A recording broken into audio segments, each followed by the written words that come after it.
Hey guys, welcome back to my video. Today in this video, I'm going to be talking about a super important topic that a lot of people tend to completely ignore, and that is who you vote for impacts animals in our country. I want to talk about how your vote impacts animals in our country. And I'm not just talking about who you vote for president.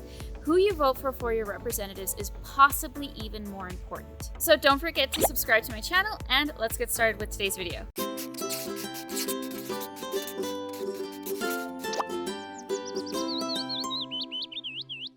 First, of course, I would like to thank the sponsor of today's video, and that is Levoit. Now, I've been using Levoit's products for years, and I love them. I love every product that I've been given.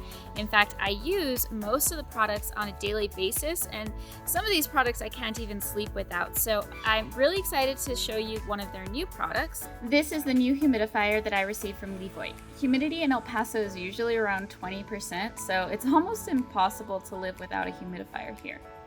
We've used several different brands over the years, and Levoit's humidifiers have been our favorite. This one is the classic 100 Sonic Cool Mist humidifier. It's very quiet when it's on, it has a nice design, and it has 3 different mist settings. Each setting can be used with or without the night light feature. And the nozzle at the top where the mist comes out can be turned 360 degrees. So you can decide exactly where you want to point the mist. It's also easy to take off and refill. So be sure to check the description for more information about that. So to give you full disclosure for this video, my husband is running for Congress, but I'm not making this video about trying to convince you guys to vote for him. In fact, most of you, the majority of you watching this, cannot vote for him. So that would just be a pointless, weird video. So no, I'm not trying to convince you to vote for him. It's just I've been super excited about him running for Congress. I've been talking about it a lot, and that just kind of gave me the idea for this video. Politics have been a really important part in my life for a while now, but it wasn't until my husband started running for Congress that I started to see how disconnected people are from the importance of voting. The response that I've been getting from my online community, or just the community in general, has been very concerning. And a lot of times people don't even know what Congress is, or if they kind of do, then it's just, oh, that doesn't really affect my life, not really important to me. But yes, it does. It affects your life, and it affects the life of your pet. Your congressman in the House of Representatives and the Senate affects your life on a daily basis. So who you vote for impacts you, your family, and your pets. My husband's running for U.S. District 16 in Texas. If he wins, he goes to Washington, D.C. and makes laws that affect the entire country.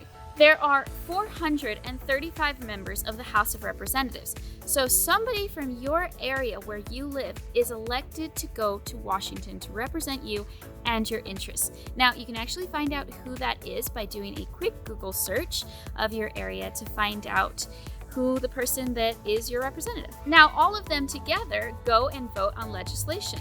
So your representative from your area should be representing your issues. However, elections in other places do affect you as well.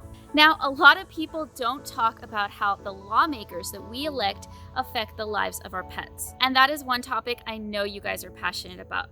So politics might seem kind of boring to you, but if we talk about how politics affect your pets or other animals in the country, I think you're actually going to find out that you're a lot more passionate about it than you originally thought. In the United States, we have a legislation called the Animal Welfare Act that was passed in 1966. And since then, your congressmen have made amendments to that to further protect animals. Now, this legislation affects how animals are treated, how farm animals are treated, and how animals used in laboratories are treated. Dogfighting was actually outlawed in 1976 when an amendment was made to the Animal Welfare Act. And in 2007, chicken fighting was outlawed, and it also became illegal to attach a sharp object to the leg of a bird. Because in chicken fighting, they do attach sharp knives to the back of their leg in order for the bird to win faster. Now, for when whatever reason your dog escapes your yard and runs down the street and gets picked up by animal control, your dog is not going to be immediately euthanized.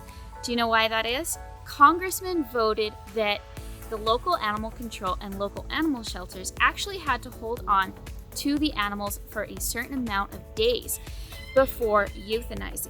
So the reason you can go and pick up your dog after it's been lost is because your congressman voted to be able to protect your pets. And there's other bills that affect our pets.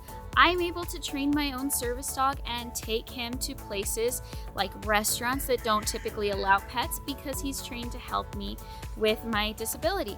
So that is another way that lawmakers have affected the lives of our animals. So that's to give you a little bit of an example of what lawmakers have done to affect our pets. But let's talk about things that are not illegal. Puppy mills are not illegal. So it is perfectly legal to keep dogs in tiny little cages and breed them over and over and over, never giving them any love or attention or really even the correct food, just to pump money out of them. Now, puppy mills are something that I think most of us agree are not okay. They're bad places. But unless you're going and telling your representative that you're not okay with this, nothing is going to change. And there's plenty of other situations going on with animals where they need our help. I hope you guys saw my Wildlife World Zoo video about the zoo in Litchfield, Arizona, and how they are mistreating their animals. But the important thing about that video is that they're not doing anything illegal. Everything they're doing is perfectly legal. Non-accredited zoos can breed animals like tigers and lions and take their babies away from them, putting them in sideshow attractions and photo opportunities and things like that. And there's nothing we can do about it because they're not breaking a law. And until we tell Congress that this is unacceptable, they will continue to do so. And what about ear cropping? I know most of you guys on here are actually against ear cropping because it is a cosmetic procedure, but it's perfectly legal. And for those of you who are for ear cropping, before you start arguing, think about it. Have you actually gone and voted for people who agree with you? Because recently Canada did make this illegal and lots of other countries have made it illegal. So whether you are for ear cropping or against ear cropping, you need to tell your representatives how you feel about it and make sure you're voting for people who agree with you. Recently, bomb sniffing dogs trained by the United States government sent to Jordan and other countries have been found to be completely malnourished and covered in ticks. And these dogs are dying in these conditions. And I'm sure most of us agree that this is an extremely upsetting situation. Who's not angry that dogs trained here in our country are dying in other countries? I'm sure most of you are upset by that. But have any of you gone to your local representative and told them so? Go to your next town hall for your local representative and tell them that the next time they go to Congress, they need to make sure that this is an issue that is brought up. These dogs are dying because there is no accountability, there is no welfare checks, and until we start telling Congress that this matters to us, it's going to continue to happen. It's going to continue to go on. But this is how you can make a difference. You can go and vote for the people who listen to you about these issues and who are going to represent you in Congress. And then, of course, there are some other issues that are currently being discussed in Congress. Right now, they're trying to get a bill on the floor that is about not using dogs as collateral. So here's a situation I want you to imagine. You go into a pet store and you just fall in love with this puppy that they're selling. I know this wouldn't happen with most of you because you know better than to buy a dog or a cat at a pet store. But let's say somebody who's not as well educated in that decides to go in to check them out. And that's just the dog for them. They have to have it. But it's $3,000. And the store manager is telling them, don't worry about it. You don't have to pay all of that up front. Just come sign this paperwork. You can take the dog home today for $100. So they sign the paperwork. They're just going to have to pay more, $4,000, and make payments on the dog in order to take it home. Well, for whatever reason, let's say they lost their job or they're just behind on bills and they don't make a payment on their dog, that pet store can go back to their home and pick up their dog for missing one payment. That's crazy. Now, I know, again, you shouldn't be buying a dog in a pet store, but to take away somebody's pet as collateral is insane.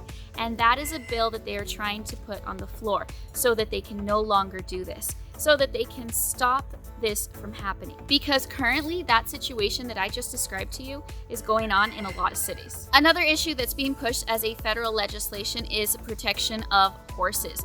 Now, a lot of horses are being shipped off to kill pens where they are bought to be consumed in other countries. Now, these horses are loaded onto trucks, treated very badly.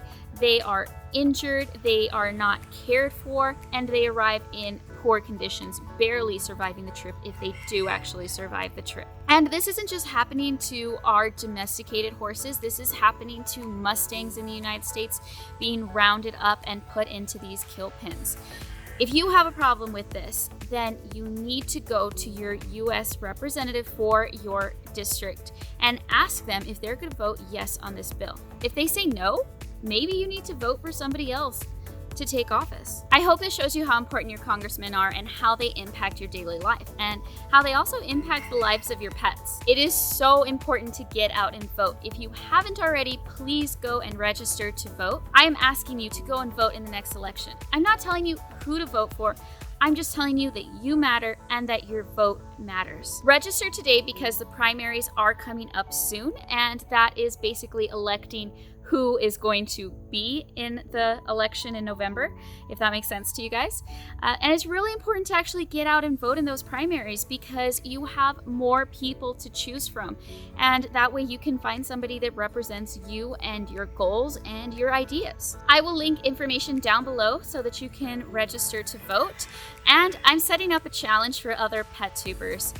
Go onto your channel and talk about why voting matters. Encourage your subscribers to vote. So this is my challenge to you.